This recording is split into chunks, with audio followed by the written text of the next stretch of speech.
합력하여 선을 이루신다는 것을 믿고 오직 하나님의 뜻에 맞추어서 우리는 살아가야 하는 것입니다. 저와 여러분이 항상 하나님의 뜻에 우선순위를 두실 수 있기를 주님의 이름으로 축복합니다. 하나님께서 무엇을 원하시는가? 우리가 기도하면 성령께서 우리에게 감동 주시고 말씀하여 주세요. 또 말씀을 통해서 깨닫게 하여 주십니다. 하나님의 뜻을 모른다고요? 하나님의 뜻을 우리는 얼마든지 알 수 있어요. 항상 기뻐하라, 쉬지 말고 기도하라, 범사에 감사하라, 이는 너희를 향하신 하나님의 뜻이니라. 여러분, 성경에도 분명히 나와 있지 않습니까? 기도하는 것, 감사하는 것, 기뻐하는 것, 여러분, 이것이 하나님께서 우리에게 주신 뜻이에요. 성경 곳곳에 하나님께서 우리에게 무엇을 원하시는지 분명히 말씀해 주고 있습니다. 또 우리가 하나님 앞에 기도하면 하나님께서 원하시는 것이 무엇인지 성령께서 세밀한 음성을 우리에게 들려주실 때도 있지 않겠습니까? 그러니 하나님의 뜻을 몰라서 못했다라고 말할 수 없는 것이죠. 하나님의 뜻대로 우리는 살아야 되는 거예요. 오늘 새벽에 나눈 말씀 중에 르호보암과 여로보암에 대한 말씀이 있었죠. 여로보암, 그가 누구입니까? 하나님께서 그에게 솔로몬과 그 다윗의 죄 때문에 이스라엘을 이제 쪼개시겠다고 하나님이 말씀을 하지 않으셨어요. 그래서 그가 하나님으로부터 10개의 지파를 받게 되었습니다. 대신 조건이 하나 있었죠. 하나님께서 여로보암에게 말씀하여 주셨던 조건은 네가 내 명령대로 행하고 내 앞에 합당히 행하라. 그러면 너의 집을 견고하게 세워주겠다. 하나님께서 분명히 그에게 말씀하여 주셨어요. 그런데 그가 북이스라엘의 왕이 된 다음부터 행했던 일이 무엇입니까? 오늘 말씀을 보니까 기도 안 차요. 이 여로보암이 자기가 원하는 곳에 예루살렘에 하나님께서 임재하시는 성전이 계심에도 불구하고 베델과 단에다가 성소를 짓습니다. 그리고 레위인이 아니라 자기가 원하는 사람들을 제사장으로 세웁니다. 더 나아가서 하나님께서 지키라고 말씀하신 절기의 날짜를 바꾸어 버립니다. 왜 그가 그런 일을 했을까요? 하나님의 뜻대로 하나님을 섬겨야 되는데 자기가 원하는 대로 하나님을 섬겼던 것이죠. 그가 처음부터 우상 숭배를 위해서 베델과 단에다가 성소를 지은 것이 아니었습니다. 물론 금송아지 둘을 만들어서 베델과 단에 각각 하나씩 놓았지만 성경학자들이 말씀하고 있는 것은 솔로몬이 지은 성전에도 금송아지 형상은 있었다라는 거예요. 그 금송아지는 물론 이스라엘 백성이 그 금송아지 앞에서 절을 하지는 않았지만 그 금송아지는 하나님의 능력을 상징하는 것이기 때문에 사람들이 지나가면서 그 금송아지를 보면서 하나님의 능력, 하나님은 전능하시다, 이것을 보게 하기 위해서 솔로몬 성전에도 금송아지가 있었다고 합니다. 그런데 이 여로보암이 금송아지를 만든 것은 그 금송아지가 하나님이다 그렇게 말하기 위해서 금송아지를 만든 것 아니겠어요? 자기가 원하는 대로 하나님을 섬기려고 했던 사람이 여로보암이었던 것입니다. 그래서 북이스라엘 사람들이 남쪽 예루살렘에 가지 못하도록, 예루살렘에 가면 남유다 왕이 르호보암이었잖아요. 솔로몬의 아들.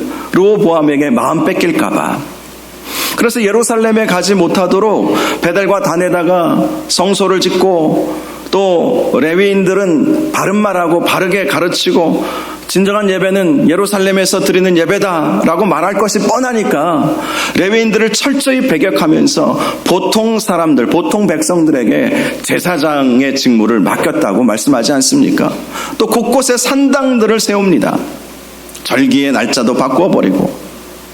그가 하나님을 안 섬기기 위해서 작정해서 그런 것은 아니었어요. 하나님을 나름대로는 섬겨보려고 했던 것이겠죠. 그런데 중요한 건 무엇입니까? 중요한 건 뭐예요? 하나님께서 원하시는 방법대로 하나님을 섬기는 것. 우리의 신앙생활도 마찬가지잖아요. 하나님께서 무엇을 원하시는가를 깨닫고 하나님께서 원하시는 대로 신앙생활하는 것이 진짜지 않겠습니까? 하나님께서 원하시는 대로, 하나님께서 정말 기뻐하시는 대로 신앙생활하는 것이 진짜 신앙이에요.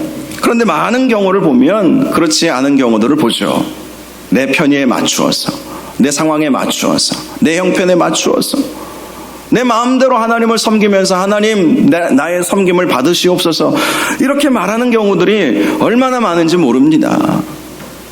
많은 분들이 그렇게 내 기준을 세워놓는 거예요. 신앙생활 이 정도까지만 하면 된다. 그렇게 세우는 것 자체가 하나님이 정말 너는 거기까지만 해 이렇게 말씀하신 것일까요? 너는 거기까지만 하면 돼.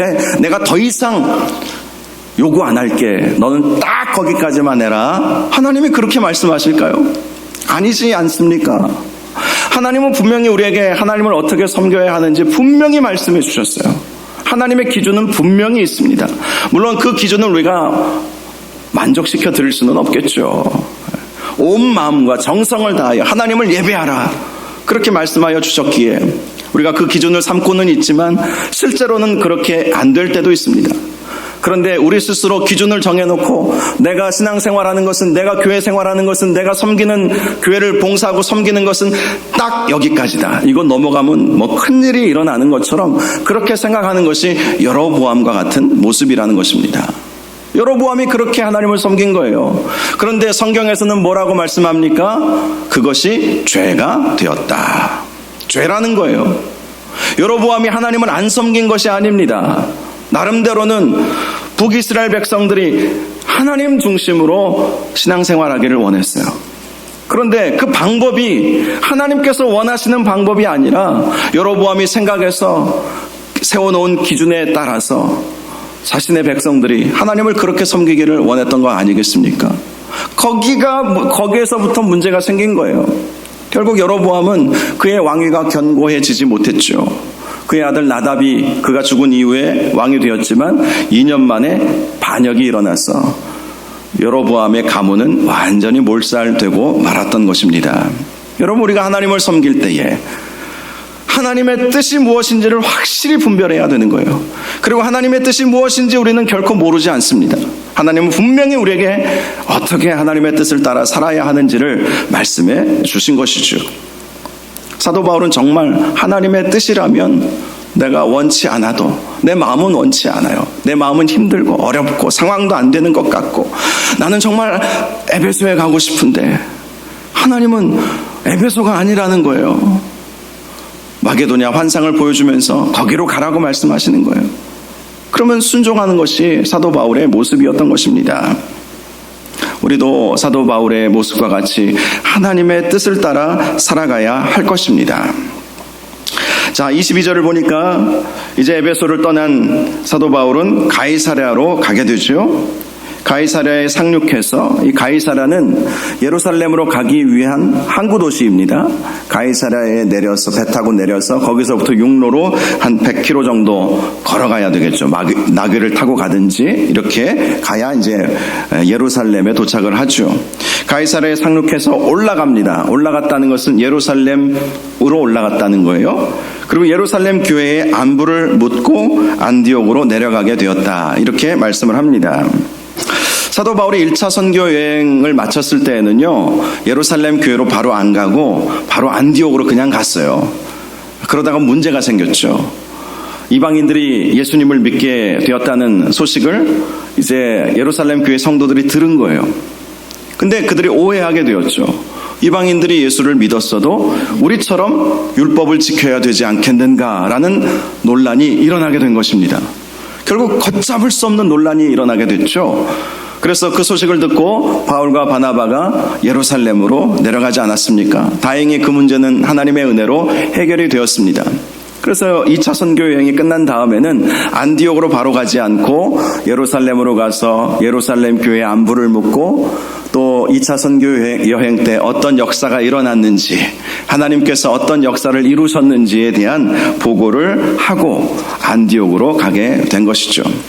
그것도 분명히 하나님께서 그에게 말씀하여 주셨기에 그대로 순종하였을 것입니다.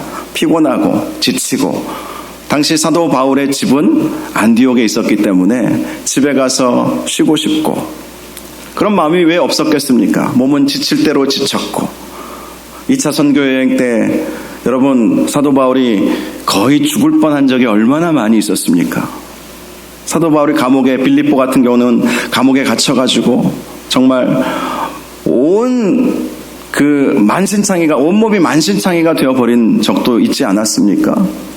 그러니 얼마든지 먼저 자기가 머리 둘 곳이 있는 안디옥으로 먼저 가고 싶은 마음이 왜 없었겠어요? 가이사랴에서 예루살렘까지 올라가고 예루살렘에서 안디옥까지 가려면 또 얼마나 멀리 가야 되는지 아십니까? 이 본문은 짧게 나와 있지만 그 거리가 상당히 먼 거리였거든요.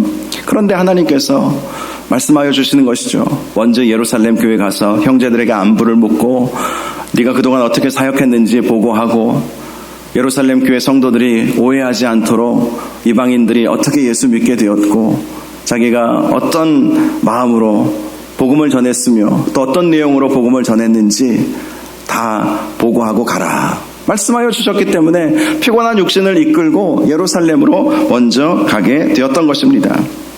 그리고 23절을 보니까 얼마 있다가 다시 3차 선교 여행을 시작합니다. 이 얼마가 얼마인지는 몰라요. 6개월일 수도 있고 1년일 수도 있고 아마 사도 바울의 연대기를 이렇게 계산해 보면 1년 미만으로 보고 있습니다. 왜 얼마 있다가 3차 선교 여행을 또 시작했을까? 그것은 하나님께서 가라고 말씀하시니까 순종한 것이죠. 더 쉬어야 되는 상황이었을지도 모릅니다. 그런데 하나님께서 그에게 말씀하신 것이죠. 이제 가라. 사도 바울의 나이가 이제는 이때만 해도 이제 거의 60을 바라보는 나이가 되었어요. 30대 때 예수님을 다메섹 도상에서 만나고 바로 사도 바울이 사역을 시작한 것은 아니었습니다. 3년간 아라비아로 가 있었다고 갈라디아서에 말씀하고 있죠. 그리고 예루살렘으로 갔는데 예루살렘 교회 성도들도 반기지 않고 왜 안 반겼을까요? 불과 3년 전까지만 해도 교회를 핍박했던 사람이 예수 믿게 되었다고 찾아왔으니 누가 반겨주겠어요? 의심의 눈초리로 바라볼 수밖에 없죠. 또 함께 교회를 핍박했던 사람들은 저 반역자가 나타났다 하면서 그를 죽이려고 하지 않았습니까? 결국 사도 바울은 자기 고향 길리기아 다소로 도망갈 수밖에 없었죠. 낙향할 수밖에 없었습니다. 그 낙향했을 때 그 기간이 얼마인지 아십니까?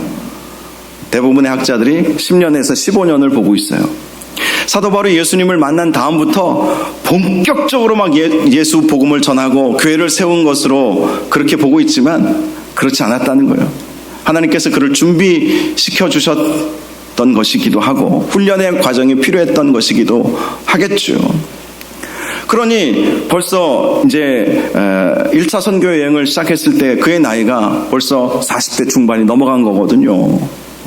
30대 초반에 예수님 만나고 40대 중반에 비로소 선교사로 쓰임을 받은 거예요. 그리고 1차 선교여행 몇 년 하고 또 2차 선교여행 몇 년 하니 50이 훌쩍 넘어가 버린 거 아니겠습니까? 이제 얼마 남지 않았어요.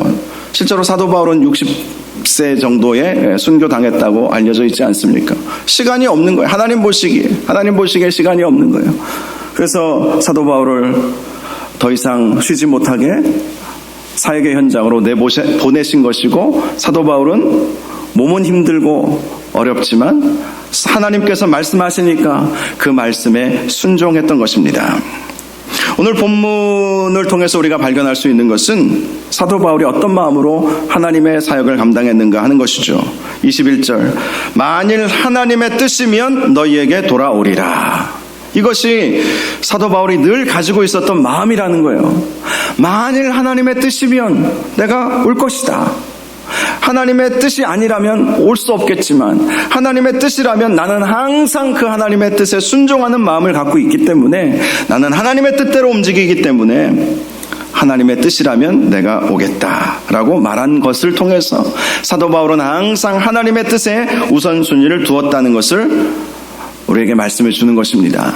저와 여러분의 삶에 있어서도 바로 이렇게 하나님의 뜻에 우선순위를 두시기를 바랍니다. 하나님께서 무엇을 원하시는가? 정말 하나님께서 원하시는 것이 무엇인가? 어떻게 하면 하나님을 기쁘시게 해드릴 수 있을 것인가? 항상 거기에 우리의 마음을 두고 하나님의 뜻을 분별하고 그 뜻을 이루어 드리는 귀한 삶을 살아갈 수 있기를 주님의 이름으로 축원합니다. 이 시간 우리 함께 기도하기를 원합니다. 하나님, 우리의 삶에서 하나님께서 원하시는 뜻을 발견하게 하여 주시옵소서. 그 하나님의 뜻을 이루어 드리며 살아갈 수 있도록 인도하여 주시옵소서. 하나님께서 기뻐하시는 것이 무엇인지 깨닫고 하나님이 원하시는 방법대로, 하나님이 원하시는 뜻대로 살아갈 수 있도록 인도하여 주시옵소서. 결코 여로보암의 길로 가지 않게 하여 주옵소서. 내 뜻대로 하나님을 섬기는 것이 아니라 하나님의 뜻대로 하나님을 섬길 수 있도록 인도하여 주시옵소서. 우리 주여 한번 부르짖고 함께 기도하겠습니다. 주여, 거룩하시고 존귀하신 아버지 하나님, 사도 바울이 2차 선교 여행을 마치면서 에베소에 들렀을 때에